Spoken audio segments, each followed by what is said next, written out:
भाव आखिर में मैं ये जानना चाहूंगा, अभी न्यूज चैनल्स पर लगातार ये खबरें आ रही हैं और आज की सबसे हॉट न्यूज यही है कि 2015 में ही चीन की जो पीएलए थी उसने एक ऐसे वायरस का निर्माण कर दिया था जो पूरी दुनिया पर वो प्रहार के रूप में इस्तेमाल करना चाहते थे। और खबरें ये भी आ रही हैं कि किसी ऑस्ट्रेलियन वेबसाइट ने या अखबार ने ये खुलासा किया है कि चीन का ये मानव निर्मित वायरस है जो इस समय भारत पर कहर ढा रहा है। और ये भी बड़ा वाजिब सवाल है, मैं जीडी बख्शी को सुन रहा था। वो कह रहे थे कि हमारे पड़ोसी श्रीलंका है, पाकिस्तान है, भूटान है, बांग्लादेश है, नेपाल है, बिल्कुल हमसे लगे हुए हैं, वहां क्यों नहीं हो रहा है, केवल भारत में ही क्यों हो रहा है? आप क्या समझते हैं भाव? तो चीन का तो है, तो अभी छुपा नहीं है, चीन से ही उसकी शुरुआत हुई, दुनिया में फैला। हमारे यहाँ मैं मानता हूं कि बहुत इनडिसिप्लिन से फैला है। मैंने देखो, मैं 20 फरवरी को मैंने मराठी में वीडियो डाला था, महाराष्ट्र में कैसे हो गया। मैं एक काम के लिए पूना गया था और मैंने जी वहां गवर्नमेंट के ऑफिस में, रजिस्ट्री में देखा, जिस ढंग से भीड़ थी। यहाँ चीफ मिनिस्टर बोल रहा है कि भाई भीड़ नहीं होनी चाहिए, और गवर्नमेंट का ऑफिस में ही चल रही थी। तब जाके मैंने एक वीडियो बनाया था कि भैया गवर्नमेंट की कोई ये स्पेशल स्कीम है क्या कोरोना फैलाने की। और इनके बेटे ही उस वक्त बोल रहे हैं कि हमको नाइट लाइफ शुरू करना है। तो जो इनडिसिप्लिन महाराष्ट्र में हुई और जगह भी हुई है, उससे ये की सेकंड वेव आ गई है।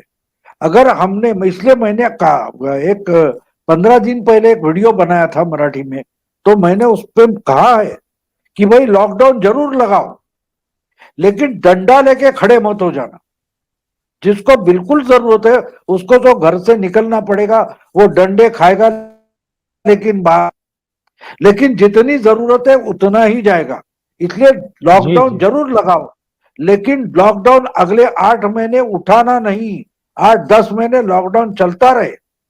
यानी जिसको जितनी जरूरत है उतना ही वो निकलेगा, और जरूरत नहीं रहेगी तो नहीं निकलेगा। अगर हम ये ह्यूमन साइकोलॉजी, आप बोलेंगे, देखो घर में अगर माँ बाप थोड़े ढीले हो जाए तो बच्चे तो उछल कूद करेंगे, उछल सही। कूद करेंगे। तो हम अगर उनके पास थोड़ा ध्यान कम दे तो वो कंट्रोल में रहते, मस्ती करेंगे, लेकिन उतनी भी नहीं करेंगे कि पूरी इनडिसिप्लिन हो जाए। हमारा समाज बिल्कुल इनडिसिप्लिन है। आप एक कानून बनाओ तो हमको उस कानून तोड़ने के लिए तो बाबा साहेब अम्बेडकर ने संविधान दिया है, ये हमारी साइकोलॉजी बन गई है। पिछले 20-30 साल में आप देखिए तो एक एक ऐसा प्रतिष्ठित हो गया है कि आप कानून बनाओ, आप रूल बनाओ, हम तो रूल तोड़ेंगे। किसान आंदोलन क्या था, शाहीन बाग क्या था, उस वक्त कोर्ट क्या कर रही थी, कोर्ट ने उनको उठाया क्यों नहीं? कि भाई नस्ता हाईवे बना है तो हाईवे गाड़ी चलने के लिए बना है, आप उस पर धरना देकर नहीं बैठ सकते, गोली चलाकर इनको हटाओ, यह ऑर्डर कोर्ट ने क्यों नहीं दिया था? आज जब दिल्ली के लिए ऑक्सीजन पर कोर्ट बोल रही है, तो उस वक्त किसान आंदोलन हटाने के लिए वो कोर्ट ने चुप्पी क्यों साधी जी, कि वही नहीं, ये तो डिसेंट है। तो डिसेंसी ही कोरोना का एसेंट हो गया है। कोरोना कहां से आया है, दिल्ली में इतना क्यों आ गया है, मुंबई में और दिल्ली में क्यों आ गया, ये सोचो। यहां भी मंदिर खोले गए, शादी के लिए पॉलिटिकल रैलियां चल रही थी, नेतागण ही अपने कहते बर्थडे कर रहा था जोर शोर से। तो बिल्कुल उस सही कह वक्त रहे हैं। कोर्ट क्यों चुप बैठी थी? आज जब कोर्ट ऑक्सीजन के लिए बोल रही थी, तो उस वक्त कोर्ट क्या कर रही थी, यह सवाल इसलिए पूछना चाहिए था कि आपके पास लोग आए थे कि भाई किसान आंदोलन हटना चाहिए, शाहीन बाग हटना चाहिए, तो कोर्ट ने उस वक्त क्या किया था, उनके राइट्स देखे थे, नहीं कोरोना के राइट्स देखे थे। मानो कि कोरोना को भी यहां संचार स्वातंत्र्य, फ्रीडम ऑफ एक्सप्रेशन है, तो अब कोरोना ने अपना एक्सप्रेशन दिखा दिया, तो चिल्ला क्यों रहे हो भैया सब? अंबेडकर ने कोरोना के लिए संविधान में फ्रीडम ऑफ एक्सप्रेशन और अलग अलग फ्रीडम नहीं दिए थे। ये जो हमारी आदत बन गई है कि हम रूल तोड़ेंगे, और रूल तोड़ना ही, संविधान जो बना है वो संविधान तोड़ने के लिए भी हमको अधिकार संविधान देता है। ये क्या आर्गुमेंट था जो मान लिया गया, उसके परिणाम हम भुगत रहे। चाइना ने क्या भेजा है वो छोड़ दो, हमने उसके लिए उपजाऊ जमीन यहां बना रखी है 30 साल से। बिल्कुल सही बात कह रहे हैं।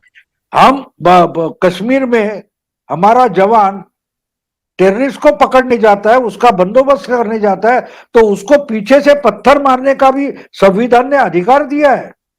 मजाक बना रखा है हमने कानून का, रूल का, सबका मजाक बना रखा है। संविधान से लेकर छोटे छोटे रूल का भी हमने मजाक बना रखा है। 40 साल से राम जन्मभूमि का मसला कोर्ट में चलता रहा, और आखिर में उसका जो डिसीजन आया उसमें कौन से नए सबूत थे? 40 साल पूरा में सबूत मान दिए गए, तो 40 साल कोर्ट में क्या चल रहा था? मजाक चल रही थी। क्यों चल रहा था? तारीख पे तारीख दिए जा रहे हैं। बिल्कुल। और अब तो चुनाव आने वाला है, इसके लिए और उसको स्थगिति दी जाए। ये कोर्ट ने चलाया था ना।